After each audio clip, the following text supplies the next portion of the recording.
ಓಂ ಶ್ರೀ ಗುರು ಬಸವಲಿಂಗಾಯ ನಮಃ. ಸರ್ವರಿಗೂ ಶರಣು ಶರಣ. ಶಿವನ ಸನ್ನಿಧಿಯರಿಗೆ ಭವಮರಣ ಉಂಟೆಂದು ತವಪಾದ ಪದ್ಮ ಸನ್ನಿಧಿಯ ಬಯಸಿ ಬಂದವ ನಿನಗೆ ಗುರುವೇ ಕೃಪೆಯಾಗು. ಶಿವನ ಸನ್ನಿಧಿ ಮತ್ತು ಗುರು ಸನ್ನಿಧಿಗೆ ಬಹಳ ವ್ಯತ್ಯಾಸ ಇದೆ. ಶಿವನ ಸನ್ನಿಧಿ ಅಂದ್ರೆ ಕರ್ಮಕ್ಕನುಸಾರವಾಗಿ ಬದುಕ್ತಕ್ಕಂಥದ್ದು, ಕಾಲಕ್ಕೆ ತಕ್ಕ ಹಾಗೆ ಕುಣಿತಕ್ಕಂಥದ್ದು.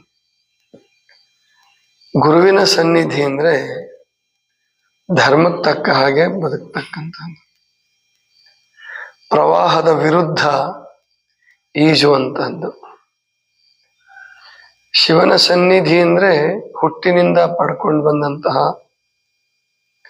ಪಾಪ ಪುಣ್ಯಗಳಿಗೆ ಅನುಸಾರವಾಗಿ ಸಿಕ್ಕತಕ್ಕಂತಹ ಸುಖ ದುಃಖಗಳನ್ನು ಉಂಡು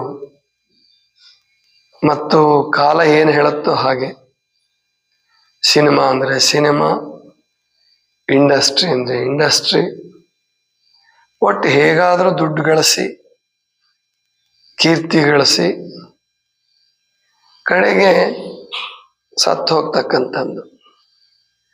ಅಲ್ಲಿ ತಾನು ತನ್ನ ಅಂಗಗುಣಗಳೇ ಮುಖ್ಯ ಹೊರತು ದೈವಿ ಗುಣಗಳಲ್ಲಿ ಬದುಕ್ತಕ್ಕಂತಹ ವ್ಯವಸ್ಥೆ ಅಲ್ಲಿಲ್ಲ. ಅದನ್ನೇ ಕೈಲಾಸ ಅಂತಾನೂ ಕರಿಬಹುದು. ಕೈಲಾಸ ಅನ್ನುವಂಥದ್ದು ಭೂಮಿ ಮೇಲೆ ಇರ್ತಕ್ಕಂಥದ್ದೇ ಒಂದು ಲೋಕ ಅಷ್ಟೆ. ಇಂತಹ ಆ ಶಿವನ ಸನ್ನಿಧಿಯನ್ನು ಬಿಟ್ಟು ಗುರುವಿನ ಸನ್ನಿಧಿಗೆ ಬಂದೆ ನಾನು ಅಂತ ಹೇಳ್ತಾರೆ. ಗುರುವಿನ ಸನ್ನಿಧಿಯಲ್ಲಿ ಲೌಕಿಕತೆ ಇರೋದಿಲ್ಲ ಅಂತ ಏನಲ್ಲ. ಲೌಕಿಕ ವಸ್ತುಗಳು, ಲೌಕಿಕ ವ್ಯವಸ್ಥೆ ಎಲ್ಲ ತಿರಸ್ಕಾರ ಮಾಡಬೇಕು ಅಂತ ಏನಿಲ್ಲ. ಅವೆಲ್ಲವಕ್ಕೂ ಆತ್ಮಸ್ವರೂಪವನ್ನ, ಆತ್ಮಶಕ್ತಿಯ ಸ್ಪರ್ಶವನ್ನ ಕೊಟ್ಟು ಬದುಕ್ತಕ್ಕಂತಹದ್ದೇನಿದೆಯಲ್ಲ, ಅದೇ ಗುರುವಿನ ಸನ್ನಿಧಿ. ಶಿವನ ಸನ್ನಿಧಿ ಅಂತಂದ್ರೆ ಅಲ್ಲಿ ಎಲ್ಲವೂ ಇದೆ, ಆದ್ರಲ್ಲಿ ಆತ್ಮ ಪ್ರಧಾನ ಅಲ್ಲ. ಶಿವನನ್ನು ನೆನೆಸ್ತಾನೆ, ಅವನು ಕೂಡ ನೆನೆಸ್ತಾನೆ. ಈ ರಾಜ್ಕುಮಾರ್ ಪ್ರತಿ ಇದಕ್ಕೂ ಹೋಗ್ತಿದ್ರು. ಎಲ್ಲ ಏನು ರಾಘವೇಂದ್ರನ ಕಾರ್ಯಕ್ರಮಗಳು, ಮತ್ತೆ ಶಿವಂದೆಲ್ಲಿರುತ್ತೆ, ಕಡೆ ಗದಗಿನ ಗವಾಯಿಗಳ ಆಶ್ರಮಕ್ಕೂ ಕೂಡ ಬಂದರು. ಎಲ್ಲದೂ ಇರುತ್ತೆ, ಆದ್ರೆ ಅಲ್ಲಿ ಪ್ರಧಾನ ಏನಿರುತ್ತೆ ಅಂದ್ರೆ ದೇಹ ಭಾವ, ಸಂಸಾರ ಭಾವ. ಸಂಸಾರ ಚೆನ್ನಾಗಿ ನಡಿಬೇಕು, ಚೆನ್ನಾಗಿ ಪೋಷಣೆ ಆಗಬೇಕು, ಎಲ್ಲ ಚೆನ್ನಾಗಿ ಸಿಗಬೇಕು. ಇದು ಶಿವನ ಸನ್ನಿಧಿ ಅಂದ್ರೆ ಕರ್ಮಕ್ಕನುಸಾರವಾಗಿ ಬದುಕ್ತಕ್ಕಂಥ. ಧರ್ಮಕ್ಕನುಸಾರವಾಗಿ ಬದುಕುವಾಗ ಅಲ್ಲಿ ರಾಜಿ ಮಾಡ್ಕೊಳ್ಳೋದಿಲ್ಲ. ಅವನು ಭಿಕ್ಷೆ ಬೇಡಿದ್ರೂ ಪರವಾಗಿಲ್ಲ, ನಾನು ಶಿವನ ಸ್ಮರಣೆ, ದೇವರ ಸ್ಮರಣೆ, ಗುರುವಿನ ಮಾರ್ಗದರ್ಶನ, ಗುರು ತೋರಿಸಿದ ಮಾರ್ಗದಲ್ಲಿ ನಡೀತಕ್ಕಂಥ ಇದನ್ನ ಪ್ರಧಾನವಾಗಿ ಇಟ್ಕೊಂಡಿರ್ತಾನೆ. ಅದಕ್ಕೆ ಮೈಲಾರ ಬಸವಲಿಂಗ ಶರಣರು ಹೇಳೋದು, ಶಿವನ ಸನ್ನಿಧಿಯರಿಗೆ ಭವಮರಣ ಉಂಟು. ಅಲ್ಲಿ ಪರಮಾತ್ಮನ ಇಚ್ಛೆ ಅಂದ್ರೆ ಕರ್ಮದ ಇಚ್ಛೆ ಅಂತ ನಡೆಯುವಾಗ ಹುಟ್ಟು ಸಾವುಗಳಿಂದ ತಪ್ಪಿಸ್ಕೊಳಕ್ ಸಾಧ್ಯವಿಲ್ಲ. ಜನಕ ರಾಜನ ಜೀವನದಲ್ಲಿ ಒಂದು ಘಟನೆ ನಡೆಯುತ್ತೆ. ಜನಕ ರಾಜ ಕೂಡ ಒಬ್ಬ ಒಳ್ಳೆ ಚಿಂತಕ, ಧರ್ಮದ ಮಾರ್ಗದಲ್ಲಿದ್ದಂತಹ ಒಬ್ಬ ರಾಜ. ಯಾಜ್ಞವಲ್ಕ್ಯ ಋಷಿಗಳು ಅವನ ಗುರುಗಳು. ಅವನಿಗೆ ರಾತ್ರಿ ಮಲಗಿದ್ದಾಗ ಒಂದು ಕನಸು ಬೀಳುತ್ತೆ. ಏನ್ ಕನಸು ಅಂತಂದ್ರೆ, ಯಾರೋ ಒಬ್ಬ ರಾಜ ಬಂದ, ಯುದ್ಧ ಮಾಡ್ದ. ಇವನು ಯುದ್ಧದಲ್ಲಿ ಸೋತ್ಬಿಟ್ಟ. ಸೋತು ಜೀವ ಉಳಿಸ್ಕೊಂಡ್ರೆ ಸಾಕು ಅಂತ ಹೇಳಿ ಓಡ್ ಹೊರಟೋದ, ಕಾಡಿಗೆ ತಪ್ಪಿಸ್ಕೊಂಡ. ಅವ್ರು ತಪ್ಪಿಸ್ಕೊಳ್ಳೋಕ್ಕೂ ಮಾರ್ಗ ಇಟ್ಕೊಂಡಿರ್ತಾರೆ. ಸರಿ, ತಪ್ಪಿಸ್ಕೊಂಡು ಯಾರು ಜೊತೆಗಿಲ್ಲ, ಸೈನಿಕರಿಲ್ಲ, ಅಂಗರಕ್ಷಕರಿಲ್ಲ, ಮಂತ್ರಿಗಳಿಲ್ಲ, ರಾಣಿಯರಿಲ್ಲ, ಯಾರೂ ಇಲ್ಲ. ಇವನು ಒಬ್ಬನೇ. ಹೊಟ್ಟೆ ಹಸಿವು ಬಹಳ ಆಗಿದೆ. ಭಿಕ್ಷೆ ಬೇಡೋ ಪ್ರಸಂಗ ಬರ್ತದೆ. ಭಿಕ್ಷೆ ಕೊಡಲ್ಲ, ಕೆಲವರು ಬೈತಾರೆ.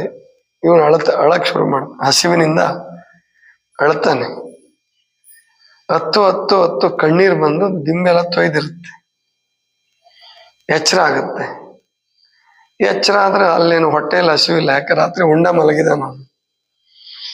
ಆದ್ರೆ ದಿಂಬು ಮಾತ್ರ ತೊಯ್ದಿದೆ ಕಣ್ಣೀರಿನಿಂದ.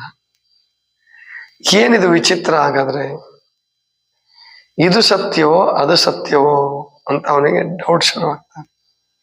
ಅಂದ್ರೆ ನಾನು ರಾಜನಾಗಿದ್ದು ಹಂಸತೋಲಿಕಾ ತಲ್ಪ.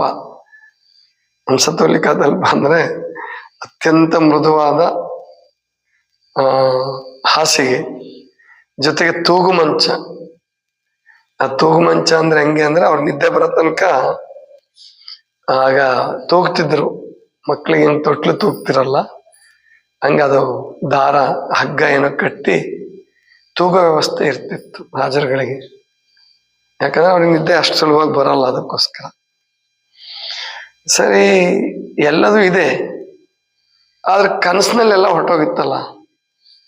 ಯುದ್ಧ ಮಾಡಿದೆ, ಆಮೇಲಿಂದ ಸೋತೆ, ಹಸಿವಿನಿಂದ ಬಳಲ್ದೆ, ಭಿಕ್ಷೆ ಬೇಡದೆ, ಅತ್ತೆ, ಎಲ್ಲ ಕರೆ ಇದೆ. ನಿಜ ನಿಜ ಅನ್ನಂಗೆ ತೋರಿದೆ. ಇಲ್ಲಿ ದೇಹ ಬಿದ್ದಿದೆ ಹಾಸಿಗೆ ಮೇಲೆ, ಅಲ್ಲಿ ಪ್ರಾಣ, ಆತ್ಮ ಅಥವಾ ಸೂಕ್ಷ್ಮ ಶರೀರ ಆ ರೀತಿ ಕನಸು ಕಾಣ್ತಾ ಇದೆ. ಕೊನೆಗೆ ಮರುದಿವಸ ಪ್ರಶ್ನೆ ಕೇಳ್ದ ಯಾಜ್ಞವಲ್ಕ್ಯರಿಗೆ, ಋಷಿಗಳೇ, ಈ ತರ ಆಯ್ತಲ್ಲ ನನಗೆ, ಇದರಲ್ಲಿ ಯಾವ್ದು ಸತ್ಯ? ಕನಸು ಸುಳ್ಳನ್ನಕ್ಕಾಗಲ್ಲ. ಯಾಕೆ ಅಂದ್ರೆ ನಾನು ಹತ್ತಿದ್ದೀನಿ, ಹತ್ತಿದ್ದ ಕಣ್ಣೀರು ಬಂದಿದ್ದಕ್ಕೆ ಸಾಕ್ಷಿ ಇದೆ, ದಿಂಬು ತೊಯ್ದಿದೆ, ಹಸಿವನ್ನು ಅನುಭವಿಸಿದ್ದೀನಿ, ಯುದ್ಧದಲ್ಲಿ ಸೋತಿದ್ದೀನಿ. ಆವಾಗ ಇದೆಲ್ಲ ಪೂರ ಮರ್ತೇ ಹೋಗಿದೆ. ಹಾಸಿಗೆ ಮೇಲೆ ಬಿದ್ದ ಶರೀರವು ಮರ್ತು ಹೋಗಿದೆ. ಶರೀರ ಮಾತ್ರ ಚೆನ್ನಾಗಿ ನಿದ್ದೆ ಹೊಡಿತಾ ಇದೆ. ಇದು ಅಂದ್ರೆ ಕನಸು ಅಷ್ಟು ದೀರ್ಘವಾದ ಕನಸು ಬೀಳ್ಬೇಕಾದ್ರೂ ಕೂಡ ಕಡೆ ಪಕ್ಷ ಒಂದ್ ಗಂಟೆನಾದ್ರೂ ಚೆನ್ನಾಗಿ ನಿದ್ದೆ ಬಂದಿರ್ಬೇಕಲ್ಲ. ಏನಿದು? ಯಾವುದು ಸತ್ಯ ಇದರಲ್ಲಿ ಅಂತ ಕೇಳ್ದ ಜನಕರಾಜ.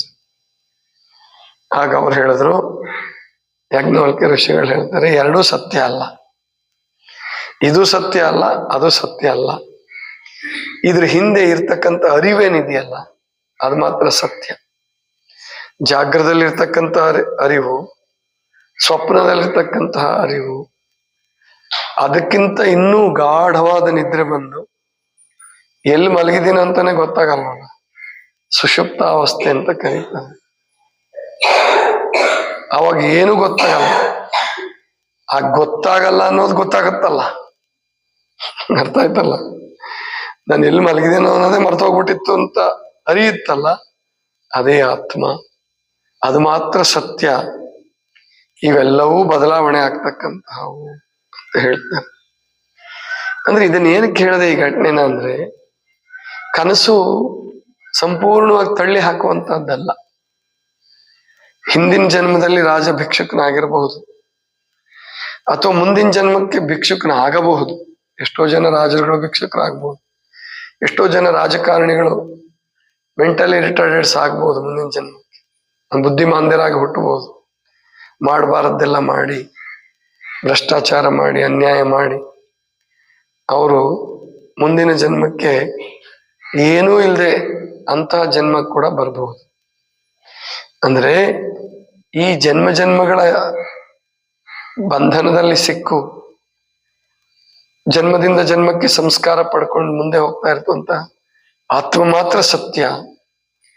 ಈ ದೇಹ, ಪ್ರಾಣ, ಪಂಚಭೂತಗಳು ಇವೆಲ್ಲ ಬದಲಾವಣೆ ಆಗ್ತಕ್ಕಂತಹವು, ನಿರಂತರ ಬದಲಾವಣೆ ಆಗ್ತಕ್ಕಂತಹವು ಅಂತ ಹೇಳ್ತಾನೆ.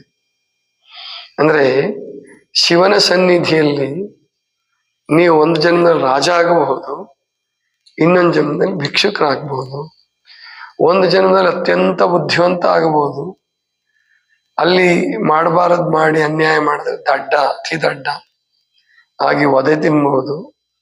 ಎರಡಕ್ಕೂ ನೀವು ಜವಾಬ್ದಾರರು ಅಂತ ತಿಳ್ಕೊಂತೀರ. ಆದ್ರೆ ನಿಮ್ಮ ಕರ್ಮ. ಅದಕ್ಕೆ ಯಾವುದೇ ಒಂದು ಕೆಟ್ಟ ಕೆಲಸ ಮಾಡ್ಬೇಕಾದ್ರೂ ನಾವು ಆಲೋಚನೆ ಮಾಡ್ಬೇಕು. ಒಳ್ಳೆ ಕೆಲಸ ಮಾಡ್ಬೇಕಾದ್ರೆ ಬೇಗ ಮಾಡ್ಬಿಡ್ಬೇಕು, ಅವಾಗ ಆಲೋಚನೆ ಮಾಡಬಾರ್ದು. ಆದ್ರೆ ಕೆಟ್ಟ ಕೆಲಸ ಮಾಡುವಾಗ, ಆಲಸ್ಯ ಮಾಡುವಾಗ, ದುಶ್ಚಟಗಳಿಗೆ ಬೀಳುವಾಗ ಯೋಚನೆ ಮಾಡ್ಬೇಕಾಗತ್ತೆ. ಇಲ್ಲದೆ ಹೋದ್ರೆ ಬಹಳ ದೊಡ್ಡ ಶಿಕ್ಷೆಯನ್ನ ಅನುಭವಿಸ್ಬೇಕಾಗತ್ತೆ. ಆದ್ರೆ ದೇವರು ಏನ್ ಮಾಡಿದಾನೆ ಅಂದ್ರೆ ಮರೆಸ್ಬಿಟ್ಟಿದ್ದಾನೆ.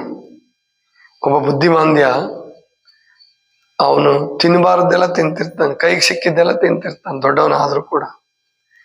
ಆಡಬಾರದ ಮಾತುಗಳು ಆಡ್ತಿರ್ತಾನೆ, ನಡಿಬಾರದ ನಡೆಗಳನ್ನು ನಡೀತಿರ್ತಾನೆ.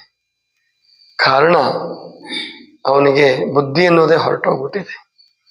ಹಿಂದಿನ ಜನ್ಮದಲ್ಲಿ ಅವನು ಬುದ್ಧಿವಂತನಾಗಿರ್ಬೋದು, ಒಬ್ಬ ಅತ್ಯಂತ ಸುಂದರ, ಈಗ ಕುರೂಪಿಯಾಗಿ ಹುಟ್ಟಬಹುದು, ಅಹಂಕಾರದಿಂದನೋ, ಇನ್ನೊಬ್ಬರಿಗೆ ಮಾಡುವ ನೋವಿನಿಂದನೋ, ತಿರಸ್ಕಾರದಿಂದನೋ. ಆದ್ರಿಂದ ಬಹಳ ಎಚ್ಚರಿಕೆ ತಗೋಬೇಕು. ಇದನ್ನ ಎಚ್ಚರಿಕೆ ಆಗಿ ಬದುಕಿಸೋನು ಗುರು. ಅಂದ್ರೆ ಯಾವುದರ ಅತಿಯನ್ನು ಮಾಡಲಾರದೆ ಮಧ್ಯಮ ಮಾರ್ಗದಲ್ಲಿ ನಡೆದು, ಧರ್ಮ ಮಾರ್ಗದಲ್ಲಿ ನಡೆದು, ಜನ್ಮದಿಂದ ಜನ್ಮಕ್ಕೆ ಬಡ್ತಿ ಅಂದ್ರೆ ಮುಂಬಡ್ತಿ ಪಡಿತಕ್ಕಂತ, ಅಥವಾ ಕೆಲವು ಸಾರಿ ಜನ್ಮಗಳೇ ಇಲ್ಲದಂತೆ ಮಾಡ್ತಕ್ಕಂತ ಆ ಶಕ್ತಿ ಗುರುವಿಗಿದೆ. ಅದು ಕೊನೆಗೆ. ಅದಕ್ಕೆ ಕಬೀರರು ಹೇಳ್ತಾರೆ, ಜನ್ಮ ಬರೋದು ಶಿವನೇ, ಸುಖ ಬರೋದು ಶಿವನಿಚ್ಛೆ, ಒಳ್ಳೆ ಜನ್ಮ ಬರೋದು ಶಿವನಿಚ್ಛೆ, ಜನ್ಮವೇ ಇಲ್ಲದಂತೆ ಮಾಡೋದು ಗುರು ಕೃಪೆ ಅನ್ನುವಂತ ಮಾತನ್ನ ಹೇಳ್ತಾರೆ. ಜನ್ಮವಿಲ್ಲದಂತ ಆಗುವುದು ಅದುವೇ ಗುರು ಕೃಪೆ ಅನ್ನುವಂತಹ ಮಾತನ್ನ ಹೇಳ್ತಾರೆ. ಅದನ್ನೇ ಮೈಲಾರ ಬಸವಲಿಂಗ ಶರಣರು ನೆನ್ನೆದರಲ್ಲಿ ನರಜೀವಿಗಳಿಗೋರ್ವ ಹರನೆ ಕಾರಣಕರ್ತ, ಶರಣ ಸಂತತಿಗೆ ಗುರುವೆ ನೀ ಕರ್ತನೆಂದು ಎರಗರ್ಪೆ ನಡಿಗೆ ಕೃಪೆಯ. ಈಗ ದೇವ್ರು ನಿಮಗೆ ಲಿಂಗ ಕಟ್ಕೊಳ್ಳಿ ಅಂತ ಹೇಳೋದಿಲ್ಲ, ದೇವ್ರು ನಿಮಗೆ ಅಭಿಷೇಕ ಮಾಡಿ ಅಂತ ಹೇಳೋದಿಲ್ಲ, ದೇವ್ರು ನಿಮಗೆ ನಮಾಜ್ ಮಾಡಿ ಅಂತ ಹೇಳೋದಿಲ್ಲ. ಅದನ್ನು ಹೇಳಿಕೊಡುವವನು ಗುರು. ನಮಾಜ್ ಮಾಡಿಸುವವನು, ಲಿಂಗ ಕಟ್ಟಿಸುವವನು, ಜನಿವಾರ ಹಾಕಿಸುವವನು. ಅದಕ್ಕೆ ಶರೀಫ ಜೇಳು ಹಾಕಿದ ಜನಿವಾರವ ಸದ್ಗುರುನಾಥ ನೂಕಿದ ಭವಭಾರವ. ಅಲ್ಲಿ ಇವೆಲ್ಲ ಗುರು ಮಾರ್ಗ. ಇದು ಶಿವ ಮಾರ್ಗ. ಅದೇನಪ್ಪ ಅಂದ್ರೆ, ಈಗ ಎಷ್ಟೋ ಜನ, ಸಾವಿರಾರು ಜನ, ಕೋಟಿ ಜನ ಬದುಕ್ತಿದಾರಲ್ಲ, ಹುಟ್ಟುತ್ತಾರೆ, ಸಾಯ್ತಾರೆ, ಹುಟ್ಟುತ್ತಾರೆ, ಬಡವರಾಗಿ ಹುಟ್ಟುತ್ತಾರೆ, ಶ್ರೀಮಂತರಾಗಿ ಹುಟ್ಟುತ್ತಾರೆ, ಮಧ್ಯಮ ವರ್ಗದಾಗ ಹುಟ್ಟುತ್ತಾರೆ. ಆ ಹುಟ್ಟಿದ್ದನ್ನೇ ಸಾರ್ಥಕ ಮಾಡಿಕೊಳ್ಳೋದು ಹೇಗಪ್ಪ? ಹೊಸ ಜನ್ಮವನ್ನ ಪಡ್ಕೊಳ್ಳೋದು ಹೇಗೆ? ಹೊಸ ರೀತಿ ನೀತಿಗೆ ಸಾಧನೆ ಮಾಡೋದು ಹೇಗೆ? ಅದನ್ನು ಹೇಳಿಕೊಡುವವನು ಗುರು. ಅದಕ್ಕೆ ಗುರುವಿಗೆ ಅಷ್ಟು ಬೆಲೆ. ಶಿಕ್ಷಕರಿಗೂ ಕೂಡ ಬೆಲೆ ಕೊಡ್ತಾರೆ.